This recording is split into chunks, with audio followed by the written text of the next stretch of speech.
Oh, I'm tight as well, aren't I? Hold on, let me just limber up a bit. So, no questions so far? Rolling back like a ball? So before we start, just make sure there's nothing on your mat going to impede you to rolling back. Oh, that's lovely. So, this could be a giggle, this. I'm so tight today. On that note... Yeah. On that note, you will get that, and people will beat themselves up for it. You might do this in the morning and feel really tight. You might do it in the evening and feel great. And the next day, you can be absolute bag of crap at something. Another day, you go with what you find. Don't beat yourself up. But people do.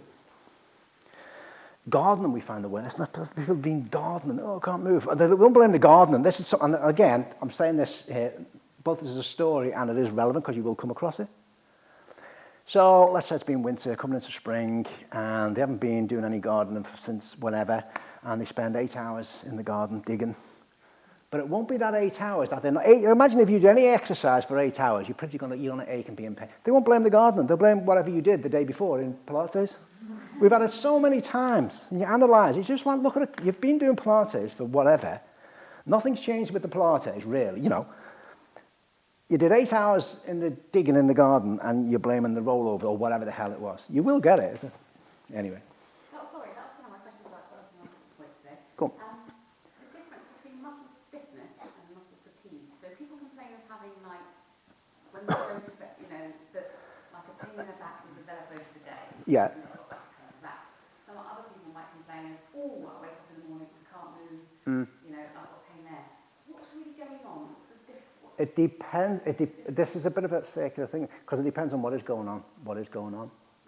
So, no, okay. So, most people got short psoas. Keep on banging about the short. It's usually short. It can be short and weak, and it can be short and strong, but usually it's short.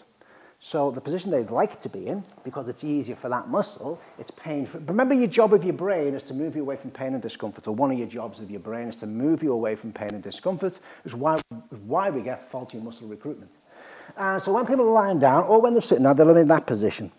Yeah, what they're actually doing is giving into the bully. It feels great because you're giving into the bully. The muscle wants to be short because that's what it's used to. And then you get out of bed and then you stand up. What's happening? You've just spent, depends on how lazy you want, but 8 hours, whatever, lying in a fetal position or something sad. No, you change it, but you get the idea. And they're all driving. And because it's usually an indication, the pain comes on after they sat down and stand up. Okay, it's probably what I'm going to talk about now. They then stand up and walk about and they get out of a chair and they walk on like this, whatever. It's just the fact of what I explained yesterday. It's a short muscle. You spent 8 hours even in complete, really short muscle, putting even shorter, where you're getting a sliding filament thernia, they're getting really short. Yeah? And then you're expecting us to do the complete opposite. What's not used to do. So there's that part of it. You can get muscle, I might use the word fatigue, but where there's different types of aches and pains, so where you've exercised the muscle, and when you exercise the muscle, you're actually destroying the actin myosin fibers, cross-fiber filaments, where you get the pain from. And then it builds itself up theoretically stronger and bigger and more and all the rest of it. Yeah? So you get that pain, delayed onset muscle soreness. Usually more after eccentric contraction rather than the concentric contraction. And you get another type of fatigue, so that's more exercise fatigue. If I can use that word, I'm not using the word fatigue right, but it's pain after following exercise. That's what they sometimes get.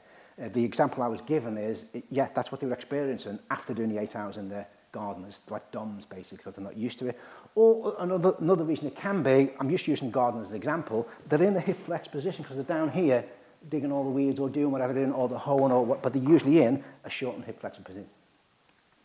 And then the other one is where things have basically gone into spasm. Now, muscles, I'll use the back muscles as a classic example. It can go into spasm. Let's keep it simple, 2 simple reasons.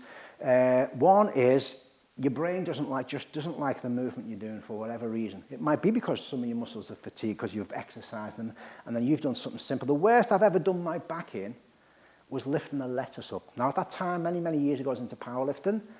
That's the real reason why. It wasn't lifting the lettuce. The fact that the muscles are just absolutely knackered and drained. I go to the fridge the next day, lift up a lettuce like that and do that, and bump, I was on the floor in agony because my brain just hasn't liked whatever movement it was. Maybe the muscles weren't strong enough to support my spine, I don't know.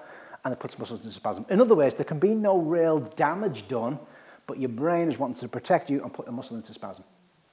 Or for whatever reason, when doing a roll-up, that particular guy, his muscle went into spasm, he just went massively contracted and just went all tetanic and just contracted. You release that muscle, you do stretching, lengthening, massage, whatever, muscle energy techniques, PNF stretching, whatever, and you can take the tension away and they've got no issues. Another thing, what it can be, is you've done something and literally damaged the muscle, where you got like a muscle tear going on. And then what happens is your brain protects your body, basically puts a brace on it. Like when you break a leg, you put a, what's it called, a splint on it. And that's what your body can do. It can put muscles, make the muscles around the damaged, there's a damaged tissue bump, the muscles around it, your brain basically makes them go tight, act as a splint. Evolution's great. Downside sometimes is, you then go to a massage therapist or Pilates and they stretch it off or they massage it away and they basically are taking the splint away. So what's going to happen? They actually end up with more pain. But anyway, there's a different sort of the different things. Does that answer your question? Yeah. It's very roundabout, wasn't it? What are we on again?